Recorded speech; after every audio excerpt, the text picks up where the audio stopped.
De 1939 à 1945, mon grand-père, qui était maire de son village et qui était notaire, a été réquisitionné par Vichy pour être magistrat.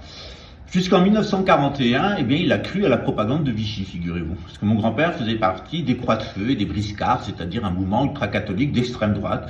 Il était plutôt nationaliste. En 1941, il a eu des nouvelles d'Allemagne, de membres de ma famille, notamment la famille Karcher. On a appris à cette époque-là, mon grand-père, que 80 membres de ma famille étaient passés dans les chambres à gaz et dans les incinérateurs de l'Allemagne nazie. Et pour mon grand-père, ça a été un très grand choc parce qu'il avait cru à la propagande de la droite qui voyait des vertus dans Hitler, comme actuellement la droite nationale voit des vertus dans Poutine.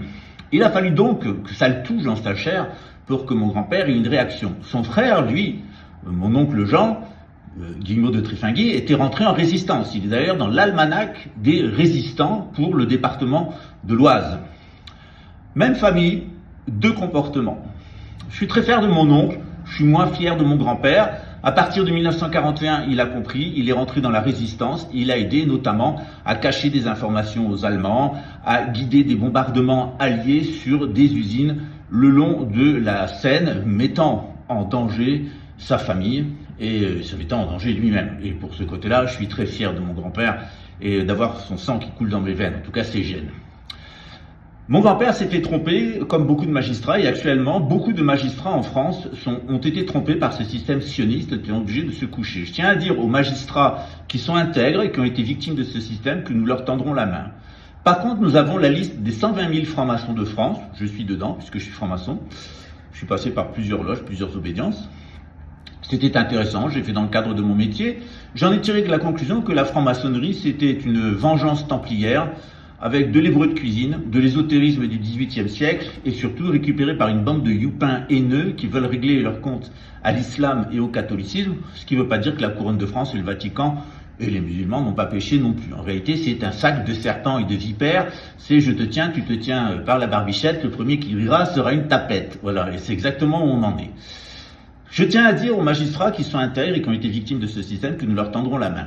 Par contre, nous savons qu'il y a entre 1600 et 1800 magistrats qui sont identifiés comme étant des pédophiles et même des pédocannibales pour certains.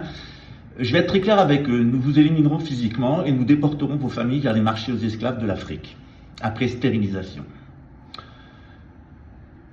Pour les magistrats qui ont été complètement au service du sionisme, et en particulier une juge d'instruction à Paris qui a fait, sur ordre d'un préfet dont la mère est juive, s'est particulièrement acharné sur moi en construisant de fausses accusations, qui m'a menacé, qui a menti comme une arracheuse de dents pour servir la communauté, qu'on lui fera la peau à elle et à sa famille, et ainsi que toutes les personnes qui ont couché dans le lit du sionisme. Vous aurez des comptes à nous rendre, soyez-en sûrs et certains.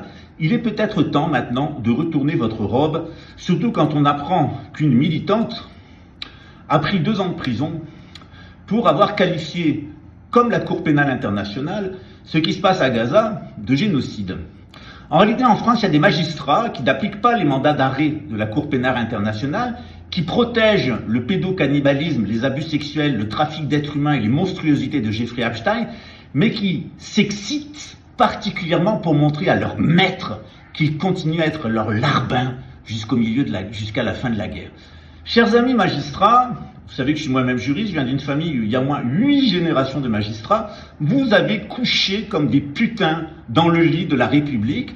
La République vous a donné la vérole et vous en creverez. Et si vous n'en crevez pas, on vous en fera crever, vous pouvez en être sûr et certain. C'est pas une menace, c'est un fait historique. Vos prédécesseurs ont servi Hitler, nous les avons épurés, il y a eu 400 000 morts à la Libération, dont beaucoup de magistrats et de policiers. On épurera la France et on vous liquidera. Maintenant, il est temps pour vous de retourner votre robe et de vous montrer que, comme d'habitude, vous allez être les serviles du système. Je suis condamné à 24 mois de prison avec sursis. Je ne vais pas changer. Je n'ai pas changé mon discours, mes écrits. Et elle a dit que mon attitude pendant l'audience, ça montrait qu'en gros, je faisais pas de mea culpa et que j'étais tout le temps sur les mêmes positions. On ne nous empêchera pas de soutenir tous les gens qui luttent contre cette colonisation israélienne et ça va continuer. Alors, en plus des 24 mois avec sursis. Il y a des dommages et intérêts à l'organisation juive européenne. Donc il y a 3 000 € plus 2 000 € de frais. Et je suis inscrite au fichier terroriste. La notion de droit n'existe plus et les actes de terrorisme israéliens qui continue aussi bien à Gaza, qui continue en Cisjordanie, qui continue au Liban, qui continue en Iran, et qui a même pas un mot de protestation, il n'y a même pas un mot de condamnation de la part de notre gouvernement, qui donc collabore depuis le début de ce génocide avec les génocidaires, eh bien, il y a effectivement de quoi s'inquiéter et donc de quoi se mobiliser. Et comme vous le savez, quelqu'un m'a posé la question tout à l'heure, il y a la loi Yadan qui va être à nouveau discutée et soumise au vote le 16 et le 17 avril.